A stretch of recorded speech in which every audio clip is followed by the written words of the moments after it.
Hey everyone, have you ever wondered why reading two completely different articles about the exact same topic can leave you feeling, well, completely different emotions? Welcome 8th graders to today's Explainer.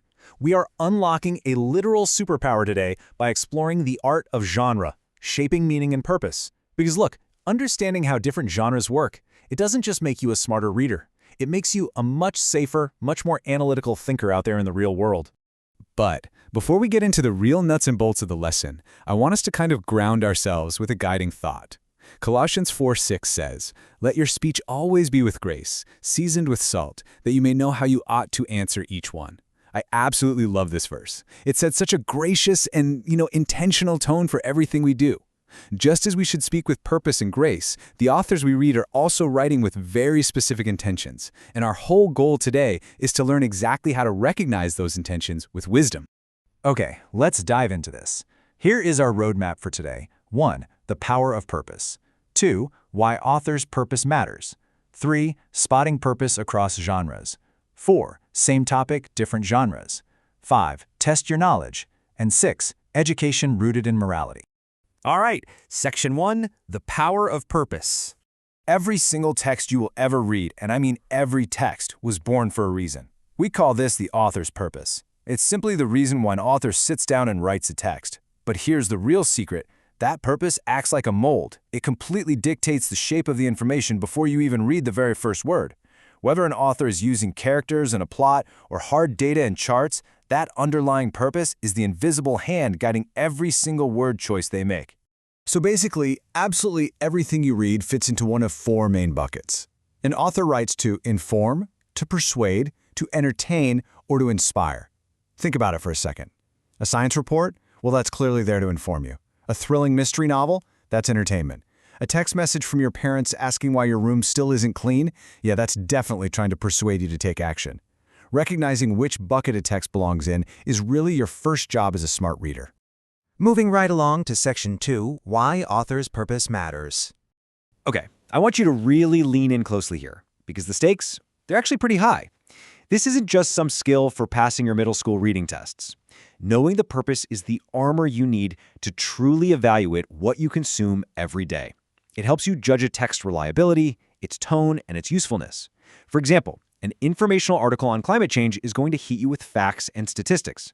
But a poem on that exact same subject, that's going to focus heavily on emotional imagery. Both of these are incredibly valuable, but they serve completely different goals, right? So you have to evaluate them differently. And this is where it becomes literally crucial for your everyday life. You've got to protect your mind. Advertisements, opinion pieces, persuasive speeches popping up on your feed, they are all written with a highly specific purpose. And sometimes, my friends, that purpose is specifically to change your mind, to get you to spend your money, or to make you take an action. If you don't know the author's hidden goal, you can easily be misled. But if you spot the purpose, you stay in control. Section 3. Spotting purpose across genres. Now, what's really interesting about this is how we actually do it. We use a simple 3-step toolkit. First, try to identify that primary goal. Like, is it trying to inform, persuade, entertain, or inspire? Second, look at the methods they're using. Are they giving you cold, hard facts? Are they telling a gripping story? Are they using emotional appeals? A science report relies on strict data, right? While a speech might lean heavily into repetition and deep emotion. And third, consider the audience. How did the expectations of the reader actually shape what the author decided to include? Section 4, same topic, different genres. Let's do a little museum tour here and see this in action. Take the ocean, for example. If you read an informational article about the ocean, the author's goal is obviously to inform. So what do? They'll list temperatures, currents, ecosystem metrics, lots of data. But what if you read a poem about the ocean?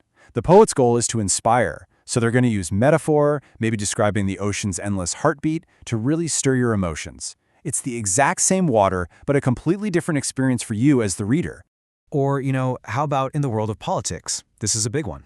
A political speech uses highly persuasive language because the author's purpose is to gain your support for a specific policy. But a standard news report on that exact same policy, its purpose is simply to inform neutrally. So it should provide balanced quotes from both sides without telling you what to think. As a reader, you absolutely have to know which one you're holding in your hands. And this brilliantly illustrates our final comparison, history. If you pick up a piece of historical fiction, the author is adding dramatic scenes and totally invented dialogue. Why? Well, because while they are teaching you a bit of history, their primary purpose is to entertain you, keep you turning the pages. But a biography? A biography relies purely on factual accuracy because its main purpose is to inform you about a real life based strictly on documented evidence. All right, Section 5, test your knowledge. You guys have been doing awesome so far. Let's do a super quick review. Question 1. What exactly is an author's purpose? Think back to our definition from earlier. Got it? Right. It's the specific reason why an author sits down to write a text, and it's that invisible force that shapes how they present their topic to you. Okay, let's try question 2. Why might a persuasive text include emotional appeals? Think about a time someone tried to convince you to do something. If an author's whole purpose is to persuade you or make you take action, tapping into your feelings, your fears, your hopes, your empathy, well, that makes that persuasion incredibly effective, doesn't it? And question 3. Name 2 clues that a text's purpose is to inform. Remember what we looked for in that Ocean article? You're looking for data, statistics, charts, direct facts, and a very neutral tone. Those are your massive clues that the author just wants to educate you, nothing more. Section 6. Education rooted in morality. So the crucial point is, we've covered some really vital academic ground today, but honestly, being smart is simply not enough. The Heroesmart Academy Godly Learner series intertwines biblical morality with education for a very specific, very important reason. Education without morality will hurt. I mean, what is the point of being highly educated, knowing all about authors and genres and persuasion, if you just continue to make bad choices that end up hurting yourself and the people around you? Academic knowledge absolutely must be paired with moral, upright choices. And you know there's a really profound promise attached to living this way. Romans chapter 8, verses 6 and 7 promises true peace of mind to everyone who keeps his or her mind spiritual. When you engage your education through the lens of spiritual mindfulness and grace, you don't just become smart, you actually find peace. And that is exactly what we want for you.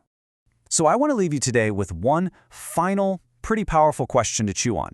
Now that you have these tools, now that you can see an author's purpose and read the world more clearly, how will you use your education to protect your mind and make wise, peaceful choices? Thank you so much for hanging out and joining me today. Keep reading carefully, keep seeking truth, and I'll catch you on the next explainer.